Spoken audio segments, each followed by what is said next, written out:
জয় কৃষ্ণকালী মায়ের জয়, জয় সোনা মায়ের জয়। আজকে আমি খুব সুন্দর একটা তথ্য আপনাদের সাথে শেয়ার করবো, তাই ভিডিওটা কেউ স্কিপ করবেন না, সম্পূর্ণ ভিডিওটি দেখবেন। তাছাড়া চ্যানেলটি সাবস্ক্রাইব করে রেখে দিন, খুব বড় ধামাকাদার কিছু তথ্য আসছে, ভিডিওর মাধ্যমে আসবে, তো তার জন্য চ্যানেলটি কিন্তু অবশ্যই সাবস্ক্রাইব করে রেখে দিন। কৃষ্ণকালী মায়ের মন্দির বেলেরা গ্রামে এখন অস্থায়ীভাবে, তার আগে দু জায়গায় ছিল। তো ঘটনাটি যেটি আমি আপনাদের সাথে শেয়ার করব সেটি হচ্ছে, আপনারা তো অনেকেই জানেন যে মায়ের মন্দিরে কিন্তু প্রচুর মানুষ আসেন, অনেক মানুষ আসেন এবং উপকার হয়। কৃষ্ণকালী মায়ের নাম জপ করলে সত্যি উপকার হয়। আমি নিজে মায়ের নাম জপ করে উপকার পেয়েছি। ছাড়াও প্রতিদিন মায়ের মন্দিরে প্রচুর মানুষ আসেন এবং উপকার পেয়ে মানুষ আসেন মায়ের কাছে পুজো দিতে। হ্যাঁ, সবাই যে উপকার পেয়ে আসেন সেটা নয়, অনেকে উপকার না পেয়েও আসেন মায়ের কাছে।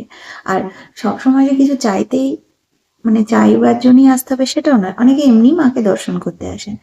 কিন্তু মাকে মন থেকে ডাকলে মা কাউকে খালি হাতে ফেরান না, খালি হাতে এসে ভরা হাতে ফিরে যায়। তো আমি যে তথ্য আপনাদের সাথে এখন শেয়ার করব, দেখুন সেটার ক্লিপ বা ফুটেজ আমি আমার ভিডিওতে ব্যবহার করি না। ইউটিউবের বিভিন্ন ধরনের নিয়ম এসব আছে, ওই জন্য আমি ব্যবহার করছি না। তো আপনারা চাইলে কিন্তু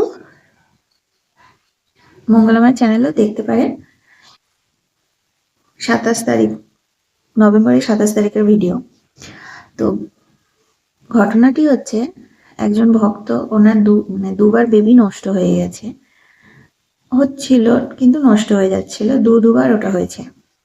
তো ফোনে মায়ের ভিডিও দেখে মন্দিরে আসেন এবং মায়ের নাম জপ করেন। প্রথমে মায়ের নাম জপ শুরু করেছিলেন, ফোনে দেখে মায়ের নাম জপ শুরু করেছিলেন এবং মায়ের আশীর্বাদে ওনার তারপর বেবি আসে এবং বেবি খুব ভালোভাবে হয়।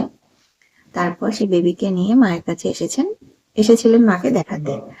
তো এই ধরনের ঘটনা কিন্তু প্রচুর আছে। কৃষ্ণকালী মায়ের মন্দিরে এসে বেবি হয়েছে, অনেকে ধরুন অনেক বছর বিয়ে হয়েছে, বেবি হচ্ছে না।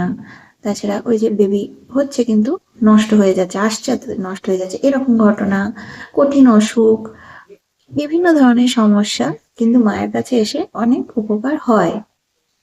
কৃষ্ণকালী মা কাউকে খালি হাতে ফেরান না।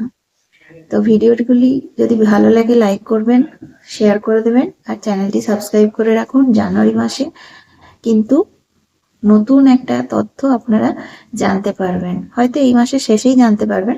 তার জন্যই বলছি চ্যানেলটি কিন্তু সাবস্ক্রাইব করে রাখুন, আর কমেন্টে লিখবেন জয় কৃষ্ণকালী মায়ের জয়, জয় সোনা মায়ের জয়। আর মায়ের নাম জপ করুন, মায়ের নাম জপ করলে আর অন্য কোনো কিছুই করতে হয় না। কৃষ্ণকালী মা জাগ্রত।